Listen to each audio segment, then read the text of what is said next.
Henri Matisse est, avec Picasso, l'un des deux grands géants de la peinture française dans la première moitié du XXe siècle. Il n'est donc pas étonnant que des expositions lui soient très régulièrement consacrées. Cette année 2023 marque le 50e anniversaire de la mort de Picasso, mais pour autant, Matisse n'est pas oublié, et c'est une très bonne chose. D'autant plus que la dernière exposition Matisse à Paris n'est pas très ancienne, elle date seulement de l'automne 2020, mais elle avait dû fermer ses portes presque aussitôt, pour les raisons que l'on sait. Et donc, c'est une excellente occasion de revoir les œuvres de Matisse que nous propose l'exposition du musée de l'Orangerie, qui se focalise plus précisément sur les années 30 dans la vie du peintre. Pourquoi les années 30 ? Ces années 30, ce sont les années où Matisse entre dans la soixantaine, puisqu'il était né le 31 décembre 1869. Cette décennie 1930 va marquer un renouvellement de son œuvre, et il n'est pas du tout artificiel de vouloir découper ainsi sa carrière, puisque, comme nous allons le voir, l'année 1930 même est marquée par un certain nombre d'événements importants. L'exposition s'ouvre par un rappel, tout à fait bienvenu, du statut qui était celui de Matisse dans les années 1920. C'est l'époque où Matisse, après la Première Guerre mondiale, n'est évidemment plus l'audacieux jeune peintre qu'il avait été durant sa période fauve, durant la période où il s'est approché du cubisme.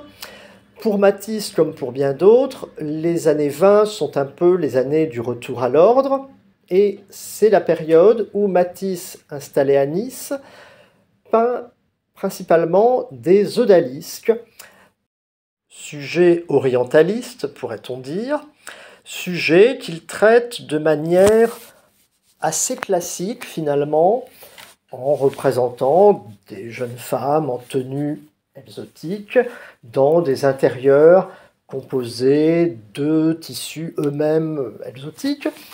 Alors, avec quelquefois un essai peut-être de stylisation de la forme, mais disons, ce sont ces œuvres qui sont assez sages, qui marquent la période des années 20. Et surtout, c'est une période où Matisse, semble-t-il, en vient un peu à douter de lui-même. Il a atteint la cinquantaine et il a peut-être le sentiment de ne plus avoir grand-chose à dire, plus avoir beaucoup de choses nouvelles à apporter à l'art. Et c'est là que les années 1930 vont tout changer, ou presque. Tout d'abord, en 1930, Matisse fait son premier grand voyage, premier voyage lointain, lui qui n'avait jamais beaucoup quitté la France, un peu l'Europe. Cette année 1930 est celle d'un voyage à Tahiti. Alors on est évidemment très loin des conditions dans lesquelles Gauguin a pu aller à Tahiti un demi-siècle auparavant, mais malgré tout, ce voyage qu'entreprend Matisse l'expose à un univers tout à fait différent, à des paysages, à des lumières tout à fait différentes. Et cela dit, peut-être ce n'est pas immédiatement que la véritable influence de ce voyage va se faire sentir. Car de Tahiti, Matisse ne rapporte pas énormément d'œuvres.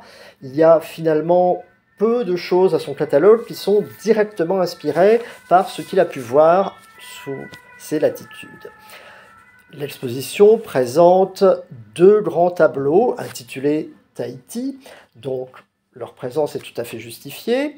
Deux grands tableaux qui sont en fait deux variations sur le même sujet, une sorte de grande fenêtre qui donne sur un bateau entouré d'arbres, un bateau qui est quand même amarré, avec deux grands arbres qui ont l'air de danser un peu de part et d'autre, et donc Matisse réalise deux versions avec des couleurs sensiblement différentes. La palette se réduit beaucoup dans la deuxième version qui est presque exclusivement bleue, rouge et verte. Cette période tahitienne, ce voyage à Tahiti, débouchera plus tard sur une libération peut-être de la ligne, une libération de la palette de Matisse, mais comme je l'ai dit, cela viendra un peu plus tard dans la décennie.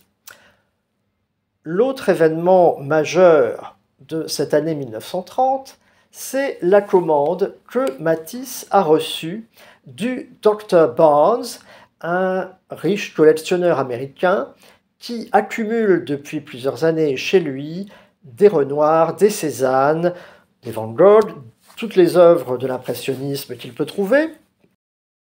Et ce Dr. Barnes, par admiration pour Matisse, lui passe commande d'une très grande peinture, la plus grande peinture que Matisse ait encore réalisée. Jusque-là, Matisse n'a abordé le très grand format qu'à l'occasion d'une commande déjà, commande qui émanait du collectionneur russe Tchoukine. Et pour ce collectionneur russe, Matisse avait produit 2 grands tableaux, chacun mesurant 2,5 m sur 4 mètres environ, la danse et la musique. Ces toiles qui marquent, on pourrait dire peut-être l'apogée de la période fauve de Matisse, qui sont aujourd'hui à Saint-Pétersbourg, ces toiles étaient donc ce que Matisse avait peint de plus grand jusque-là. Mais avec le Dr. Barnes, il va devoir aller encore plus loin et la peinture qui lui est commandée doit mesurer environ 3 mètres par 4,50 mètres par 3 mètres et prendra place au-dessus des fenêtres du grand salon de M. Barnes, avec un format un peu particulier, puisque au-dessus de ces fenêtres, il y a des arcades qui forment la voûte du plafond. Donc Matisse doit trouver une composition qui s'intègre dans ce format bien particulier, découpé en 3 alvéoles. Et évidemment, c'est une œuvre qui va être très grande, que Matisse va réaliser en France et qui sera ensuite emportée aux États-Unis et installée sur place. Et peut-être justement parce qu'il s'agit à nouveau d'un grand format, Matisse décide de traiter le même sujet que celui qu'il avait traité pour Tchoukine une vingtaine d'années auparavant. Il choisit la danse, et on voit bien dans les premières études qu'il réalise pour Barnes qu'il y reprend d'abord presque exactement la composition qui était celle de La danse peinte en 1908, le collectionneur russe. C'est à nouveau une sorte de ronde, une ronde de femmes nues qui se donnent la main, avec les personnages qui devraient être de dos et masquer peut-être les autres, qui sont presque couchés sur le devant du tableau pour qu'on puisse voir les autres.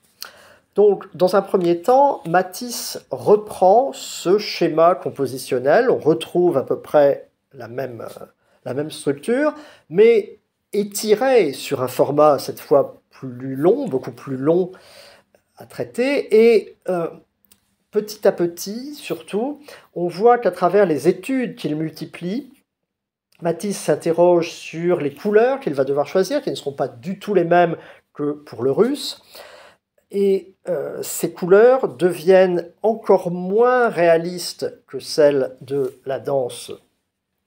Matisse adopte des couleurs, cette fois, totalement irréalistes, et il choisit, il fait des tentatives avec une couleur dominante, il cherche à trouver la bonne solution. Et à force de tâtonner, il finit par trouver ce qu'il va retenir comme solution.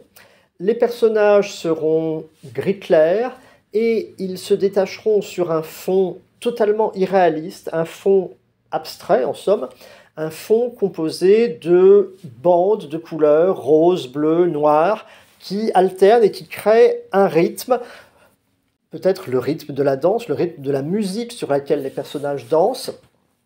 Et c'est ainsi qu'il trouve une solution décorative qui s'adapte à ce format un peu malaisé, à ses proportions immenses. Et simplement, il n'arrivera peut-être pas du premier coup à réaliser ce qu'il veut, puisqu'il existe actuellement 2 versions de cette très grande fresque. Il y en a une qui est installée chez Monsieur Barnes, et l'autre, en fait, est appelée la Danse de Paris, puisqu'elle appartient au Musée d'Art moderne de la ville de Paris. Donc, cette expérience du très grand format amène également Matisse à faire évoluer son art, et de cette grande peinture de la danse, il va retenir le thème des corps féminins qui se rapprochent, qui s'affrontent parfois, et ce thème va lui être tout à fait utile lorsqu'il aura à traiter de sujets mythologiques qui, par un heureux hasard, se présentent à lui toujours dans ces années 1930. Au début de la décennie, Matisse reçoit commande d'illustrations pour un recueil de poèmes de Mallarmé, et ce que l'exposition montre surtout, c'est l'illustration qu'il conçoit pour l'après-midi d'un faune, où il représente le faune et la nymphe enlacés, dansant presque. C'est un premier sujet mythologique qui est bientôt rejoint, de façon un peu étrange, par des illustrations qui lui sont commandées pour Ulysse de James Joyce. Malgré son titre, le roman Ulysse n'a rien de mythologique. Il se déroule en 1904 à Dublin et raconte une journée d'errance du personnage principal, Leopold Bloom. Mais Joyce a choisi de donner aux différents chapitres du roman un titre qui fait directement référence à un épisode de l'Odyssée. Et Matisse, lui, retient ces titres, mais en donne un traitement finalement beaucoup plus proche d'Homère que de James Joyce, puisqu'il choisit de montrer, par exemple, Ulysse crevant les yeux de Polyphème, tel que l'Odyssée le raconte. Il montre, dans le chapitre intitulé Éole, il montre le navire d'Ulysse en proie au vent. Et ce traitement lui permet aussi de revenir à l'affrontement des corps. Par exemple, pour Circé, il choisit de représenter des corps féminins qui s'accumulent sur la page sans qu'on comprenne forcément très clairement ce qu'il se passe. Une scène qui est à la limite de l'abstraction, tellement les corps sont simplifiés et juxtaposés sur la page. De manière générale, ces illustrations pour Ulysse, par Matisse, sont toutes extrêmement stylisées, simplifiées, avec une recherche de sobriété du trait. Un autre grand format laissé inachevé par Matisse, alors qu'il y a travaillé pendant plusieurs années de suite, qui aurait dû être en fait un carton de tapisserie. On lui avait commandé un modèle pour la réalisation d'une tapisserie, et Matisse reprend l'idée de la nymphe et du faune qui se rencontrent, qui s'affrontent dans une forêt. Mais sur cette toile, Matisse a peint le paysage. Il a cependant laissé inachevés les personnages, c'est-à-dire qu'on ne peut pas véritablement savoir qui aurait occupé le premier plan de ce tableau. On devine la forme rose d'un personnage nu, on devine d'autres silhouettes par derrière, mais tout cela reste tout à fait indécis.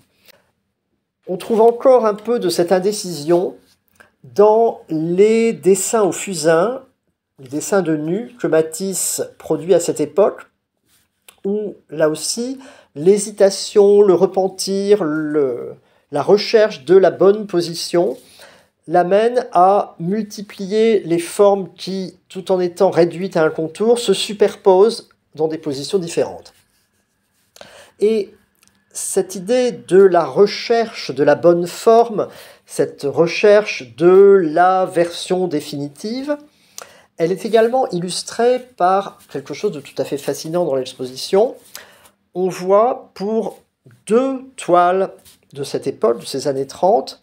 Un portrait de femme, enfin ce n'est pas véritablement un portrait, c'est presque plus le portrait de la robe que de la femme qui la porte. Donc pour deux toiles, une femme vêtue d'une sorte de grande robe très ample, et aussi un nu. Pour ces deux toiles, l'exposition montre les photos en noir et blanc qui ont été réalisées tout au long de l'élaboration de la toile par le peintre. Et par exemple, pour le grand nu couché, également appelé nu rose, on peut voir pas moins de 22 étapes dans la réalisation de l'œuvre. Et ce qui est le plus intéressant, c'est que si on regarde les premières photographies de cette série, les premières photographies du nu, par exemple, sont relativement réalistes. On pourrait presque parler d'un nu traditionnel.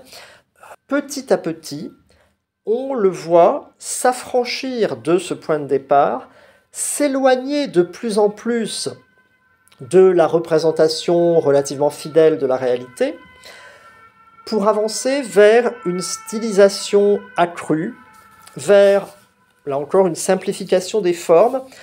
Et c'est ainsi qu'à force de déformer la silhouette, Matisse s'arrête à un moment lorsqu'il estime avoir atteint le point d'arrivée qu'il souhaitait rejoindre. L'exposition inclut aussi plusieurs sculptures réalisées par Matisse durant ces mêmes années 30.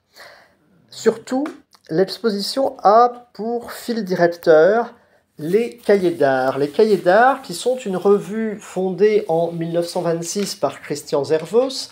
Christian Zervos, qu'on connaît mieux comme grand admirateur de Picasso, au point d'avoir réalisé le catalogue complet de l'œuvre du peintre espagnol. Mais Zervos est aussi le créateur de cette revue qui tient à suivre l'évolution des grands artistes de son temps, et à ce titre, elle inclut très régulièrement des reportages sur Matisse, sur ses dernières œuvres, sur sa production la plus récente. Et justement, tout au long de l'exposition, des vitrines nous montrent les différents articles que les Cahiers d'art ont pu consacrer à Matisse durant ces années 30.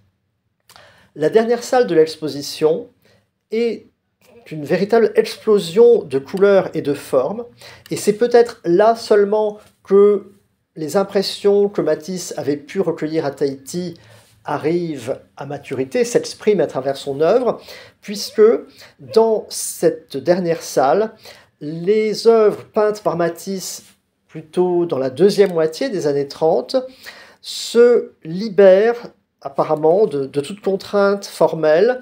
Le trait de Matisse se fait tout à fait souple, libre, et la couleur aussi y explose, avec notamment beaucoup de fleurs, beaucoup de plantes qu'il introduit dans ses toiles, et des sujets également qui se prêtent à la profusion des couleurs à travers la représentation des costumes de ces personnages, à travers les robes des femmes, à travers le décor. On retrouve un peu l'opulence qui était celle des odalisques, de la décoration qui se trouvait dans le décor ou dans le vêtement de ces odalisques des années 20, mais traitée cette fois de façon plus souple, avec des couleurs beaucoup plus vives encore, et une représentation presque systématique de corps féminin, de jeunes femmes qui sont généralement le sujet principal de l'œuvre,